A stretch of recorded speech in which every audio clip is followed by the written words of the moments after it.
ಸಂಪೂರ್ಣ ನ್ಯೂಸ್ಗೆ ಸ್ವಾಗತ. ನಾನು ಮಹದೇವ್ ದಿಗ್ಗಾಂವ್. ಇದೀಗ ಈ ಕ್ಷಣದ ಹೆಡ್ಲೈನ್ಸ್. ನೀಟ್ ಪ್ರಶ್ನೆ ಪತ್ರಿಕೆ ಸೋರಿಕೆ ಹಿನ್ನೆಲೆ NTA ಕಚೇರಿ ಬಳಿ NSUI ಪ್ರತಿಭಟನೆ. 22 ಲಕ್ಷಕ್ಕೂ ಅಧಿಕ ವಿದ್ಯಾರ್ಥಿಗಳ ಕನಸು ಭಗ್ನ.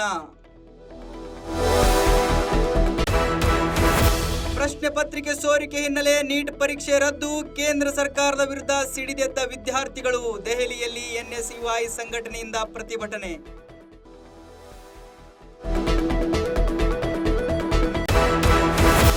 ಯಾರೋ ಮಾಡಿದ ತಪ್ಪಿಗೆ ಕೇಂದ್ರ ಹೊಣೆಯಲ್ಲ.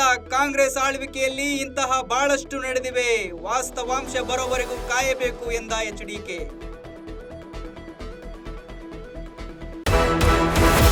ಬೆಂಗಳೂರಿನಲ್ಲಿ ಮೊಬೈಲ್ ಕಳ್ಳರ ಅಟ್ಟಹಾಸ. ತಡರಾತ್ರಿ ಬೈಕ್ ಅಡ್ಡಗಟ್ಟಿ ಸುಲಿಗೆ ಮಾಡಿದ ಪುಂಡರು. ಇಂದಿರಾನಗರ ಪೊಲೀಸ್ ಠಾಣಾ ವ್ಯಾಪ್ತಿಯಲ್ಲಿ ಘಟನೆ.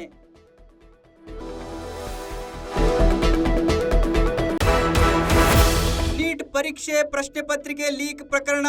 ಕೇಂದ್ರ ಸರ್ಕಾರ ಏನು ಮಾಡಿದರೂ ನಡೆಯುತ್ತದೆ. ಕೇಂದ್ರದ ವಿರುದ್ಧ ಸಚಿವ ಸಂತೋಷ್ ಲಾಡ್ ಕಿಡಿ.